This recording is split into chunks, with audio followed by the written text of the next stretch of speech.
I let my bosses run the show today, by userbookdragon22. So, for context, I'm currently a head cashier at Home Depot. I work in a higher volume store that remodeled the front end, where our registers are, a couple months ago, where our central checkout is now entirely self-checkout registers, referred to as SCO. While it's SCO, it's known as assisted SCO, and they want us to be assisting as much as possible, 6 items or more, high price items, and anything that could hide anything inside of it are a must, as well as pushing credit card applications. Now here's where there's been a huge issue. Starting with the cashiers not pushing credit enough, so we fell behind on our goal. So last week, to make up for it, around halfway through the week, my supervisor told us she wanted everyone physically on a register. Head cashiers included. They don't even want us checking the schedule to send breaks, or the cashiers home, even though no one is allowed to get overtime. Unless there's money to handle, we aren't allowed off of a register. I bet some of you can understand how frustrating that is. It's literally a SCO. I'm having more people starting to get upset that we're constantly helping them than when we changed it to a SCO, and had a ton of people angry there aren't any normal registers in the main area of the store, 2 to 3 normal registers open total on the opposite ends of the store, and that's it. And me and the other head cashiers weren't complying the entire time about staying on a register 100% of the time, because we were going to prioritize at least knowing when to send breaks, and our cashiers home. Even if it meant us getting into trouble. Well, today was Black Friday, and my supervisor, along with the store manager, and a few other managers were lurking around almost constant. A couple actually helped, which was appreciated, but I digress. The other day, I mentioned to my supervisor, when she insisted head cashiers had to stay on a register, how we were supposed to send breaks, or how we would direct the line, because most people won't walk to an open register even when SCO is empty. She told me to figure it out, and if I have to keep my head on a swivel so I can check customers out and get the line down, then so be it. So, I let them run the show. They put me on a register. I complied. I only left when I was told to cover for someone going home, or to use the bathroom. My lunch was 2 hours late. I didn't say anything until an hour and a half after the fact, because I rarely get my breaks on time anyways, but my lunch is mandatory because no overtime. My lunch wasn't the only break late though. When I finally got to go on my lunch, one of my cashiers came back from the bathroom, and we both saw his 15-minute break was nearly an hour late. I apologized, and let him know I hadn't been allowed to check the schedule, or I would have sent him already. I told him to go, but let him know he should double check with our supervisor just in case, since that would mean 2 people would be leaving at once. Then, I come back from my lunch and find out one of our full-time cashiers was forgotten on one of the few normal registers, and was actively building overtime.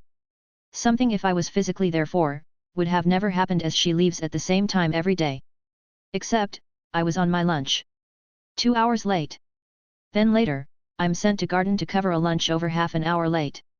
When I got back inside, another cashier calls because his 15 is over half an hour late. Almost 45 minutes. That's just some of what happened. I wasn't allowed to do my job, and therefore, my cashiers were actively being forgotten about because it wasn't important enough. Oh, and we got just as much credit card applications as we did early last week before we were forced to constantly be on registers. It's not about being on a register. It's about asking in general.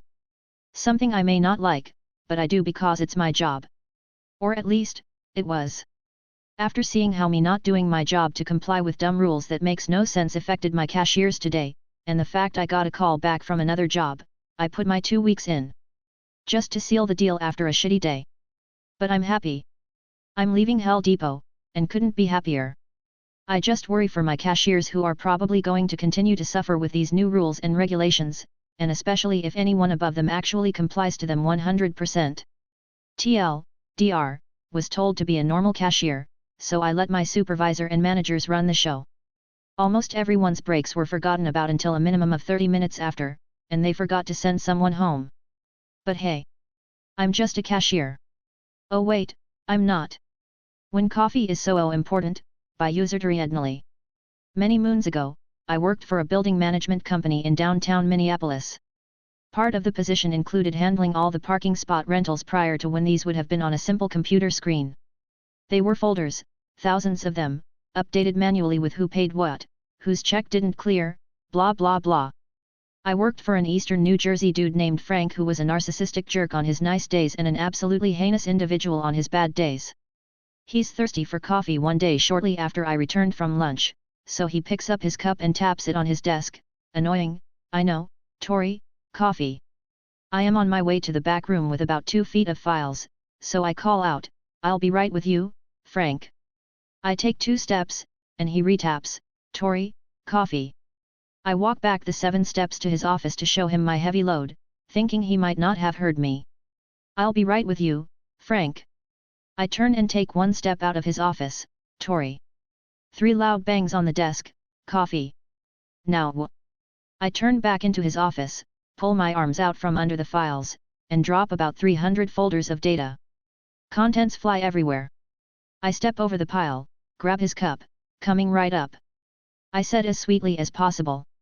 After filling his cup and dumping about a half cup of sugar in it, I brought the syrupy goop back to him and slam it on his desk, sickly sweet black coffee spilling on his appointment calendar, his white shirt and blue tie, and across his leather chair. While he was sputtering, I walked back to my desk, made a quick phone call to my lunch appointment and accepted the job they had offered me that I was deliberating. I was working for the new company 22 minutes later. I ran into one of my former co-workers a few months later, and she told me he had already been through 4 others in the position. Apparently, nobody wants to get coffee for jerks anymore. Did die by user Prismatic_Leviathan. So this happened several years ago while I was working at Taco Bell and involves a pretty gross customer request. For those of you who don't know, Taco Bell asks for your name when taking an order so they can yell it out when your food is ready. One particular customer, a dude in his 40s wearing camo, decided to abuse the rule. When asked, he told the cashier his name was Daddy. This isn't good in any situation, but the cashier at the time was a very young girl. I don't even think she was 18 and definitely not his actual daughter. Naturally she goes to find the shift lead, Kevin, not his real name. Now Kevin is a lot of things and one of those things is gay. I'm trying to find the right words to say this without offending anybody, so I'll just say he really wasn't macho. We live in the Midwest and I can guarantee he's been called more than one slur even before actually showing romantic affection towards another guy. I wasn't there for that part, but I've been told his reaction to what the creep was trying to pull was like handing a needle to a kid in a balloon store. When the food's ready, Kevin goes up to the counter and just belts out "Daddy," in exactly the tone you're imagining. Some people go silent, others start whispering, and the entire back is just trying not to laugh. Daddy doesn't say a word, just marches up, gets his food, and leaves. Tell you what this song is about? Okay, but you're gonna have to sit down for this, by user Dapper Captain 5261. So I have a coworker who would put Spanish music on in the bow and it would be the most raunchiest trap music ever. I'm talking about Bad Bunny, Karol G, El Alfa kinda raunchy. Even some merengue and bachata hits are insane when I hear it as an adult. And yes, there would be people just ignoring the music and then there would be others that want a translation. Well, the Latina coworker doesn't speak English really well so she wasn't able to explain it, so they look at me for answers. I would usually tell them that it's just a bunch of nonsense and the songs are designed for you to turn up and that would usually get them to leave me alone. Not this nosy coworker though. She was keen to know what a certain song is about. When I told her my usual spiel, she didn't want to hear it. She wants to know the meaning behind the song Mesa que Masa Plata and why the singer keeps saying socks, socks, socks. I told her that we, Latinos, don't look too deep into the lyrics, but if she wants to know, the guy isn't saying socks, socks, socks, he's saying za, which means absolutely nothing at all, and when he said La Mesa que Masa Plata le Mandu a la Nina, he's saying the table that claps the loudest gets the girl. She was instantly uncomfortable, but Nassus, if you wanna know so much I'm gonna explain it further. I told her that they play this song in strip clubs, birthday parties, weddings, communions, quinceañeras, and just any random occasion. So for the rest of the shift I would tell her what every song is about just to make her uncomfortable. El Vineo is about this guy gaslighting his girl after she heard rumors about him being a player. Obsession is about this guy being a creep towards this girl who doesn't want him and he's trying to convince her to leave her man for him. 4K is just a raunchy song about giving it to these hoes in 4K like they're P0RNO girls. And by the time I left she looked like she could have lived the rest of her life without knowing all that. I can't wait to tell her what Delinquent is about tomorrow. I bet she'll clutch her pearls. Edit. Thanks everyone who pointed out that the song El Vineo is about the guy getting cheated on by his girl, not the other way around. I've watched the music video and it made way more sense. And for those who were saying YTA, first of all, I wasn't asking if I'm ta, I know I am, and second of all, the coworker in question is fine. I told y'all she'll survive this ordeal.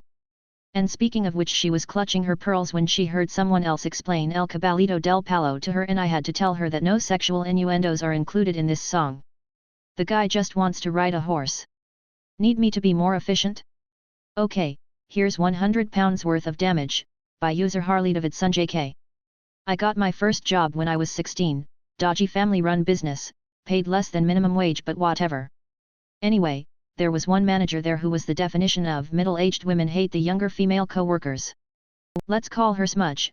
Her mascara application was dreadful. Smudge was one of those people who gave you the most harsh, vicious critiques but with a huge smile on her face. She wrote the book on passive aggressiveness, and for some reason she was constantly on my case. Even though I'd go above and beyond in my role for this shitty company. For reference, I worked in an area where I just collected and cleaned dishes which had to be transported upstairs, restocked stuff, etc.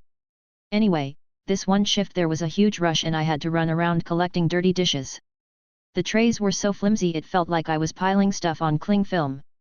So I couldn't stack as much as Smudge wanted me to, even though I was still way overstacking dishes.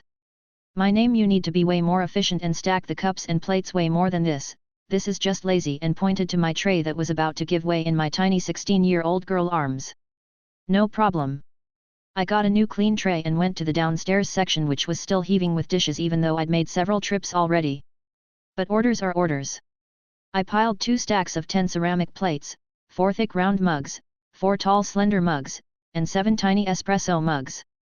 The tray honestly felt like it was gonna break, but efficiency is key, so I used all my strength to lift it up and began walking up the stairs, littered in rubbish because nobody did their jobs. What do you know? I trip on a wet wipe and couldn't hold the weight of the tray, so all of those dishes fell and 10 plates smashed, 7 mugs got chipped, but I had to keep pushing up the stairs because efficiency. Told Smudge what happened and she panics and asks, why did you stack that many? I was doing what you said. Next day there was a meeting about not pushing past your limits.